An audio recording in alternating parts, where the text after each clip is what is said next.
ओम विष्णु देवताय नमः। यह बृहस्पति देव जी। नमस्कार भक्तों, आप सबका हिंदी कहानी वाई विशाली चैनल पर स्वागत है। भक्तों, आज हम इस वीडियो में बृहस्पतिवार की व्रत कथा, व्रत का पूजन विधि और आरती करेंगे और अंत में बृहस्पति देव मंत्र का जाप भी करेंगे। दोस्तों, इस वीडियो के माध्यम से हम जानेंगे कि इस व्रत का क्या फल मिलता है और ये व्रत क्यों किया जाता है, इसको किस प्रकार किया जाता है और किन किन बातों का हमें इस व्रत में ध्यान रखना अनिवार्य है। आज हम इस वीडियो में ये सब एक साथ जानेंगे। अगर आप हमारे चैनल पर नए हैं तो वीडियो को लाइक करें, चैनल को सब्सक्राइब करें और कमेंट बॉक्स में लिखें जय बृहस्पति देव, हरे विष्णु। इस वीडियो में आपको बृहस्पतिवार यानी कि गुरुवार की व्रत कथा की संपूर्ण जानकारी दी जाएगी, तो वीडियो को अंत तक अवश्य देखें। गुरुवार अर्थात बृहस्पतिवार का व्रत बड़ा ही फलदायी माना जाता है। गुरुवार के दिन श्री हरि विष्णु जी की पूजा की जाती है। इस व्रत में बृहस्पति देव और केले के पेड़ की भी पूजा करते हैं। बृहस्पति देव को बुद्धि का देवता माना जाता है। केले के पेड़ को बेहद पवित्र हमारे हिंदू धर्म में माना गया है। बृहस्पतिवार के दिन भगवान विष्णु की पूजा होती है और बृहस्पति देव जी की भी पूजा होती है। अगर आपका बृहस्पति ग्रह खराब है तब तो आपको यह व्रत अवश्य करना चाहिए, ताकि बृहस्पति देव की कृपा से आपका मंगल हो सके। तो आइए जानते हैं बृहस्पतिवार व्रत में इसमें कैसे पूजन किया जाता है, कैसे पूजा की जाती है, हमें किन किन बातों का ध्यान रखना है। अग्नि पुराण के अनुसार गुरुवार का व्रत अनुराधा नक्षत्र युक्त गुरुवार से आरंभ करते लगातार 7 गुरुवार तक हमें करना चाहिए। आप चाहें तो 21 गुरुवार को तक भी व्रत कर सकते हैं और उसके बाद व्रत का पालन कर सकते हैं। इस दिन हमें सुबह जल्दी उठना है और विष्णु भगवान और बृहस्पति देव जी का ध्यान कर हमें व्रत का संकल्प लेना है कि आज हम पूरा दिन व्रत रखेंगे। बृहस्पति देव जी का ध्यान करना है। इस दिन हमें पीले वस्त्र और पीले फलों का ही प्रयोग करना है। इस दिन आप किसी और रंग के वस्त्र ना पहने। आप कोशिश करें कि इस दिन आप पीले रंग के वस्त्र ही पहने और पीले फलों का ही प्रयोग करें। इसके बाद फल फूल पीले वस्त्रों से भगवान बृहस्पति देव और विष्णु जी की पूजा करनी चाहिए। पूजा के बाद हमें कथा अवश्य सुननी चाहिए और अंत में आरती भी अवश्य ही सुननी चाहिए। हो सके आप तो बृहस्पति देव जी के मंत्र का जाप भी कर सकते हैं। प्रसाद के रूप में केले चढ़ाना अत्यंत शुभ माना जाता है, लेकिन इन केलों को दान में ही दे देना चाहिए। हमें स्वयं नहीं खाना है। इस दिन केले का सेवन ना करें, अन्य फल आप खा सकते हैं। शाम के समय बृहस्पतिवार की कथा सुननी चाहिए और मान्यता अनुसार इस दिन एक बार बिना नमक का पीला भोजन ही करना है। आप चाहें तो इसमें आप पीली दाल का आप चिल्ला बना सकते हैं। पीली दाल का आप कुछ भी बनाओ, आप हलवा बना सकते हैं। मूंग दाल का पीली दाल का हलवा बन सकता है। इस दिन आप बेसन का जो है चिल्ला बना सकते हैं, पर ध्यान रखिए उसमें आपने प्याज नमक कुछ भी नहीं डालना है। तो इन बातों का आपने ध्यान रखना है। भोजन में चने की दाल का भी प्रयोग किया जा सकता है। बृहस्पतिवार की व्रत की पौराणिक कथा जो है हमें इस व्रत में अवश्य सुननी है। तो चलिए शुरू करते हैं कथा का श्रवण। प्राचीन समय की बात है, एक नगर में एक बहुत बड़ा व्यापारी रहता था। वह जहाजों में माल लदवाकर दूसरे देशों में भेजा करता था। पर जिस प्रकार अधिक धन कमाता था उसी प्रकार जी खोलकर दान भी करता था। परंतु उसकी पत्नी अत्यंत कंजूस थी। वो बहुत ही कंजूस थी। वह किसी को एक पैसा भी नहीं देती थी। एक बार सेठ जब दूसरे देश व्यापार करने गया तो पीछे से बृहस्पति देव ने साधु भेष में उसकी पत्नी से भिक्षा मांगी। व्यापारी की पत्नी बृहस्पति देव से बोली, हे साधु महाराज, मैं इस दान और पुण्य से तंग आ गई हूँ। आप कोई ऐसा उपाय बताएं जिससे मेरा सारा धन नष्ट हो जाए और मैं आराम से रह सकूं। मैं यह धन लुटता हुआ नहीं देख सकती। बृहस्पति देव ने कहा, हे देवी, तुम तो बड़ी विचित्र हो। संतान धन से कोई दुखी होता है कि भला? अगर अधिक धन है तो इन्हें शुभ कार्यों में लगवाओ, कुंवारी कन्याओं का विवाह करवाओ, विद्यालय खोलो और बाग बगीचों का निर्माण करवाओ। ऐसे पुण्य कार्य करने से तुम्हारा लोक परलोक सार्थक हो सकता है। परंतु साधु की इन बातों से व्यापारी की पत्नी को कोई खुशी नहीं हुई। उसने कहा, मुझे ऐसे धन की आवश्यकता नहीं जिसे मैं दान दूं।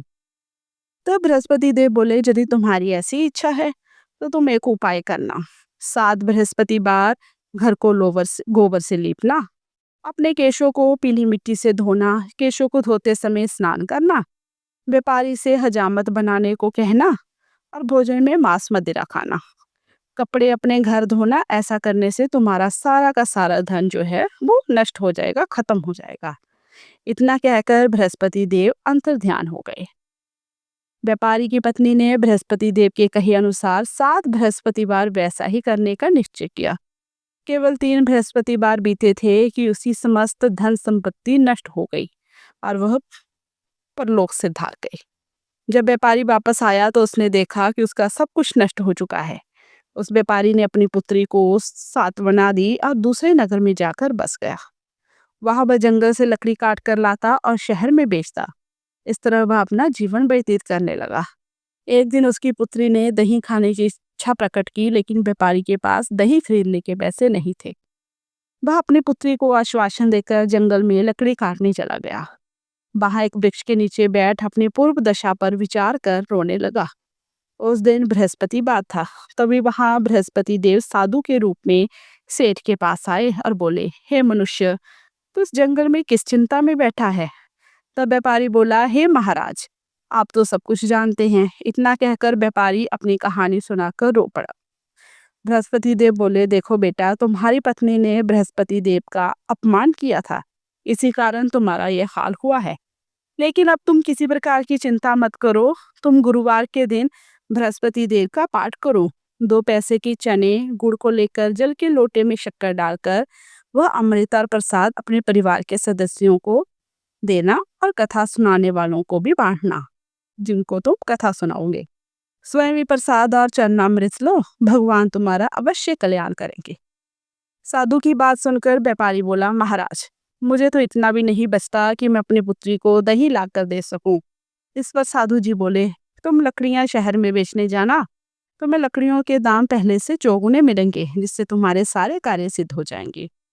उसने लकड़ियां काटी और शहर में बेचने के लिए चल पड़ा। उसकी लकड़ियां अच्छे दाम में बिक गई, जिससे उसे अपनी पुत्री के लिए दही लिया और गुरुवार की कथा हेतु चना गुड़ लेकर कथा की और प्रसाद बांटकर स्वयं भी खाया। उसी दिन से उसकी सभी कठिनाइयां दूर होने लगी। परंतु बृहस्पतिवार को वह कथा करना भूल गया। अगले दिन वहां के राजा ने एक बड़े यज्ञ का आयोजन कर पूरे नगर के लोगों के लिए भोजन का आयोजन किया। राजा के आज्ञानुसार पूरा नगर राजा के महल में भोज करने गया, लेकिन व्यापारी व उसकी पुत्री तनिक विलंब से पहुंचे। अतः उन दोनों को राजा ने महल में ले जाकर भोजन कराया।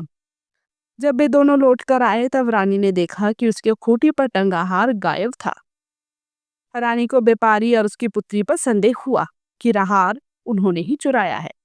राजा की आज्ञा से उन दोनों को कारावास की कोठरी में कैद कर दिया गया। कैद में पड़कर दोनों अत्यंत दुखी हुए। वहां उन्होंने बृहस्पति देव का स्मरण किया। बृहस्पति देव ने प्रकट होकर व्यापारी को उसकी भूल का आभास कराया और उन्हें सलाह दी कि गुरुवार के दिन कैद खाने के दरवाजे पर तुम्हें 2 पैसे मिलेंगे। उनसे तुम चने और मुनक्का मंगवाकर विधि पूर्वक बृहस्पति देवता का पूजन करना, तुम्हारे सब दुख दूर हो जाएंगे। बृहस्पतिवार को कैद खाने के द्वार पर उन्हें 2 पैसे मिले। बाहर सड़क पर एक स्त्री जा रही थी। व्यापारी ने उसे बुलाकर गुड़ और चने लाने को कहा। इस पर वह स्त्री बोली, मैं अपनी बहू के लिए गहने लेने जा रही हूँ, मेरे पास समय नहीं है। इतना कहकर वह चली गई।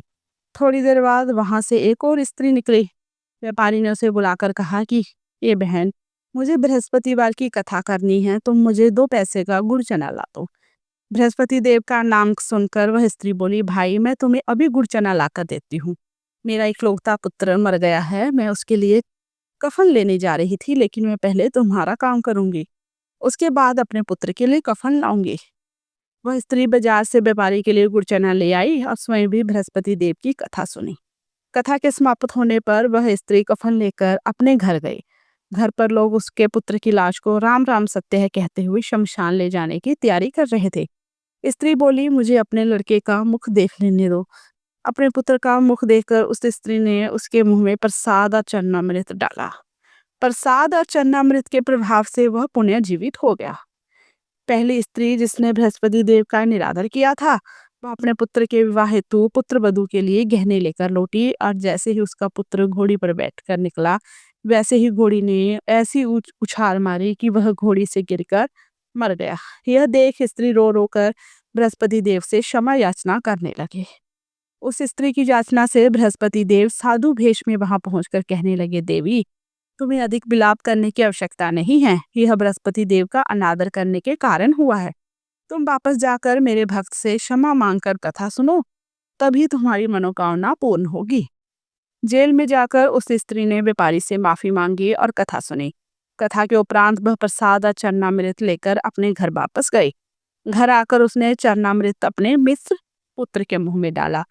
चरणामृत के प्रभाव से उसका पुत्र भी जीवित हो उठा। उसी रात बृहस्पति देव राजा के सपने में आए और बोले, हे राजन, तूने जिस व्यापारी और उसके पुत्री को जेल में कैद कर रखा है वह बिल्कुल निर्दोष है। तुम्हारी रानी का हार वहीं खूंटी पर टंगा है। दिन निकला तो राजा रानी ने हार खूंटी पर लटका हुआ देखा। राजा ने उस व्यापारी और उसकी पुत्री को रिहा कर दिया और उन्हें आधा राज्य देकर उसकी पुत्री का विवाह उच्च कुल में करवाकर दहेज में हीरे जवाहरात दिए। दोस्तों, ये रही बृहस्पतिवार की व्रत कथा। अगर आप इसके अलावा एक अन्य कथा और सुनना चाहते हैं, वो भी आपको हमारे चैनल पर मिल जाएगी। तो मैं डिस्क्रिप्शन बॉक्स में उसका लिंक आपको डाल दूंगी, आप वहां से भी वो कथा सुन सकते हैं।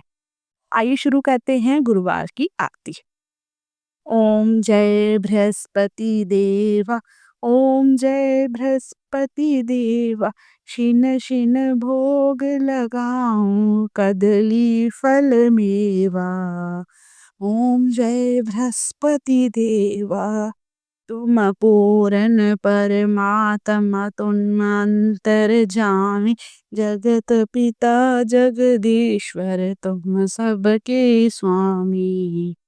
ओम जय बृहस्पति देवा, चरणामृत निज निर्मल सब पातक हरता, सकल मनोरथ दायक कृपा करो भरता। ओम जय बृहस्पति देवा, तन मन धन अर्पण कर जो जन शरण पड़े, प्रभु प्रकट तब हो कर आकर द्वार खड़े। ओम जय बृहस्पति देवा, दीन दयाल दया निधि भक्तन हितकारी, पाप दोष सब हरता भव बंधन हारी। ओम जय बृहस्पति देवा, सकल मनोरथ दायक सब संशय तारो, विष विकार मिटाओ संतन सुखकारी। ओम जय बृहस्पति देवा, जो कोई आरती तेरी प्रेम सहित गावे, ज्येष्ठानंद बंद सो निश्चय पावे। ओम जय बृहस्पति देवा। दोस्तों, ये रही बृहस्पति देव जी की आरती। यह व्रत अत्यंत ही फलदायी है। गुरुवार को व्रत उपवास करके यह कथा सुनने से बृहस्पति देवता प्रसन्न होते हैं और अनुराधा नक्षत्र युक्त गुरुवार से व्रत आरंभ करके 7 गुरुवार उपवास करने से बृहस्पति ग्रह की हर पीड़ा से मुक्ति मिलती है। गुरुवार का व्रत पूरे श्रद्धा भाव से करने पर व्यक्ति को गुरु ग्रह का दोष खत्म हो जाता है तथा गुरु की कृपा प्राप्त होती है। इस दिन व्रत करने से व्यक्ति को सारे सुखों की प्राप्ति होती है। तो भक्तों, इस दिन का व्रत आप अवश्य करें और व्रत को पूरी विधि विधान से करें और इस दिन कथा अवश्य सुने। कथा के बाद बृहस्पति देव जी की आरती करना ना भूलें। दोस्तों, ये रही कथा। अब इसके बाद हम बृहस्पति देव जी के मंत्र का जाप करेंगे। आप सभी मंत्र का जाप मेरे साथ अवश्य करें। चलिए शुरू करते हैं मंत्र का जाप। ओम ह्रीं बृहस्पते नमः।